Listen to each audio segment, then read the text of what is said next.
Je m'appelle Amélie et ma passion, c'est de travailler avec vous, entrepreneurs, humanitaires, thérapeutes de l'âme et du corps, à révéler ce diamant intérieur, ses possibilités, ses talents, pour construire une empreinte qui fasse du sens, une empreinte qui... Et non seulement pour la construire, mais pour la vivre au quotidien. Et quelle est la différence que je fais entre vivre et laisser une empreinte, comme on dit souvent? C'est parce que quand on pense à laisser une empreinte, ben ce jour-là, ce jour de cette question, quelle est l'empreinte que je laisse, elle sera dans un certain nombre d'années, et j'espère que ça sera beaucoup d'années pour chacun d'entre nous, mais il sera trop tard de penser le dernier jour, de dire, bon voilà, quelle est l'empreinte que j'ai laissée. Alors on va la vivre aujourd'hui, et voilà mon invitation. Donc, pourquoi aussi vouloir vivre son empreinte? Oui, bon, il sera peut-être trop tard après, mais quel est l'intérêt? Un double intérêt. Un, quand on est dans son empreinte, dans sa mission, quand on sait pourquoi on a ce travail, quand on sait pourquoi on se lance dans ce projet, quand on sait pourquoi on monte cette entreprise et puis on développe ce type de produit ou on donne ce type de service, on est beaucoup plus heureux, on se sent beaucoup plus animé d'une motivation sans faille. Bon, pas peut-être jamais sans faille, mais oui, on sait pourquoi on avance, on sait pourquoi on a mal et quand c'est dur, etc. C'est ça qui va nous tenir. Donc quand on est plus heureux, quand on est plus motivé, qu'est-ce qui se passe? On a beaucoup plus de succès, on les attire, ces projets, ces opportunités, ces clients dont on rêve et dont on a besoin pour progresser. La deuxième raison, c'est que le monde a besoin de nos talents, de vos possibilités, au maximum, exploiter au maximum. Le monde a besoin de briller un peu plus. Le monde a vraiment besoin, et je pense que nous le demande, nous hurle de nous mettre plus au service, au travers de notre business, au travers de notre vie, au travers de ce qui nous sommes et ce que nous faisons. Donc pendant 3 mois, je vais vous proposer que chaque semaine, on se retrouve les mardis pour les anglophones, mercredi pour les francophones et vendredi pour les hispanophones. Et voilà, je vous partagerai une vidéo qui sera inspirée aussi de vos commentaires, de vos questions, de vos demandes et aussi de ce que j'aurais pu expérimenter cette semaine au travers de mes conférences ou mes coachings ou de ma vie personnelle et professionnelle. Alors aujourd'hui, mon premier point pour ce programme d'exprimer et vivre son empreinte, une inspiration qui m'est venue de ma dernière mission au Cameroun. C'était au mois de décembre. Je suis partie pendant 2 semaines. Et j'ai rencontré ce businessman, Adam. Je racontais son histoire lors d'une conférence il y a 2 jours à Madrid, une conférence de start-up et d'entrepreneurs. Et la leçon que m'a donnée Adam, c'est que vraiment la première ressource dont nous disposons dans nos vies et dans notre entrepreneuriat, ben c'est nous, c'est notre ingéniosité. Et quand je l'ai vu, j'ai pensé à cette citation, cette phrase de Tony Robbins, un coach américain, qui dit toujours, ce n'est pas une question, ce n'est pas un problème de ressources, c'est un problème d'ingéniosité. J'aime bien en anglais parce qu'en anglais, ils utilisent le même mot racine. Ils disent, it's not about your resourceful. No, it's not about resources, it's about resourcefulness. Et c'est vraiment ça. C'est pas tellement, est-ce qu'on a les ressources financières, matérielles, non, la première ressource, c'est nous. Quand vous regardez toutes ces grandes réussites dans votre entourage ou même dans le monde, les gens ont commencé avec eux, avec leur ingéniosité, les histoires, les success stories, de commencer dans un garage avec 2-3 choses, etc. On les connaît toutes par cœur. Et ces gens ont commencé avec la plus grande ressource et la plus belle ressource, c'est eux-mêmes, c'est leur ingéniosité. Et quand on a les ressources financières, matérielles, humaines, qu'est-ce qui va faire la différence? De nouveau, nous, la façon dont on va les gérer, la façon, cette ingéniosité de gestion, mais aussi de vision vers où on va et comment je vais utiliser ces ressources existantes pour aller là où je veux aller.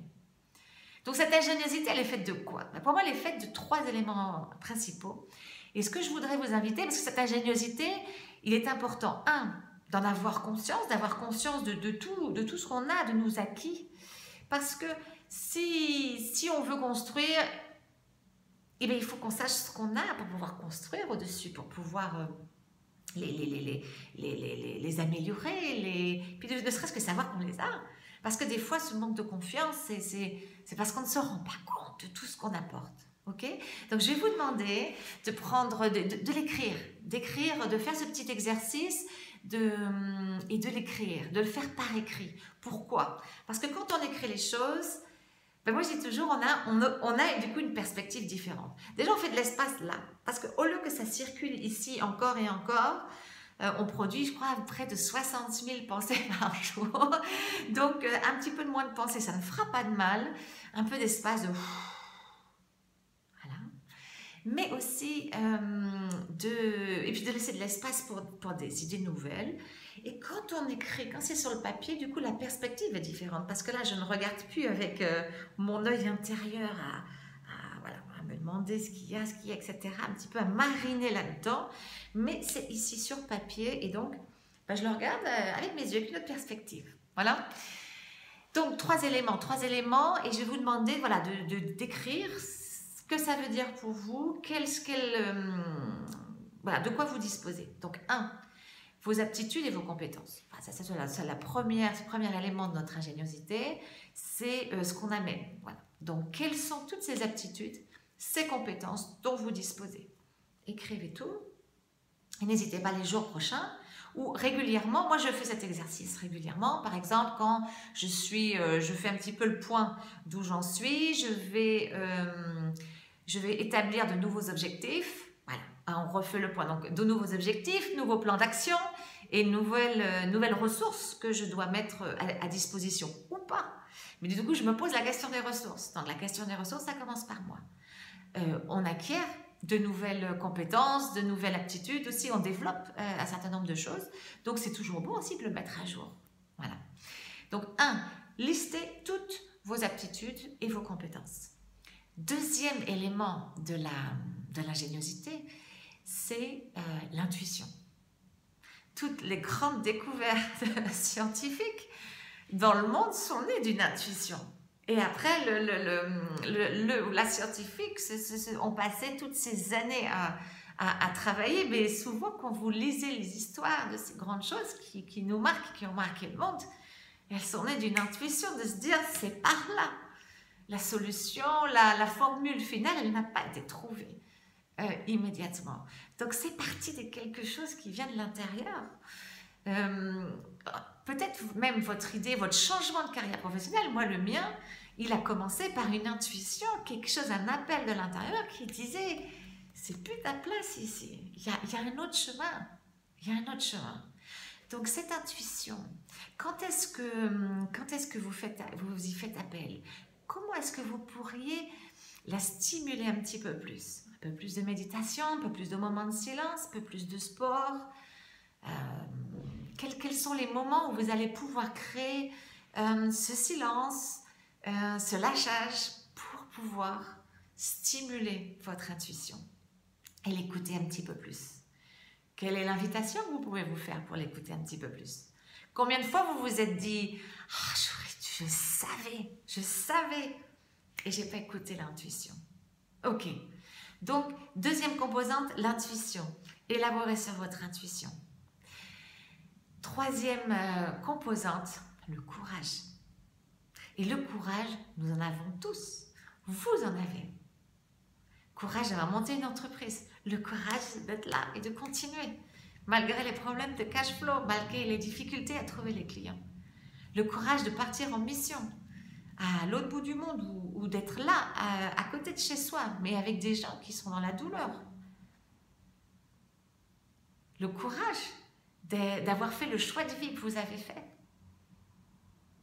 Le courage d'être, le courage, tout ce courage que nous avons. Vous savez, le courage qui nous manque souvent, c'est le courage d'avoir confiance en soi, de se faire confiance, de croire qu'on peut.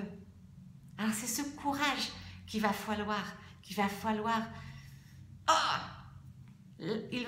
dégager, il va lui falloir lui ouvrir l'espace pour qu'on ose croire en soi.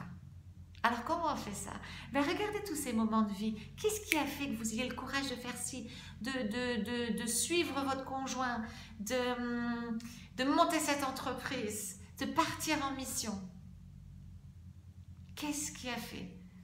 Quels sont les éléments chez vous de courage? Et comment vous allez oser vous faire courage, vous faire confiance? Donnez ce courage d'avoir confiance, ok? Donc, vos habilités, vos aptitudes, vos compétences et vos aptitudes, de votre intuition, comment vous allez la motiver, vous autoriser à plus être en contact avec votre intuition, et qu'est-ce que vous allez vous dire pour avoir le courage d'avoir confiance en vous. À la semaine prochaine, et j'attends avec impatience de lire vos commentaires. N'hésitez pas à m'envoyer des messages, que ce soit sur les commentaires ici ou en message privé. Envoyez-moi vos suggestions.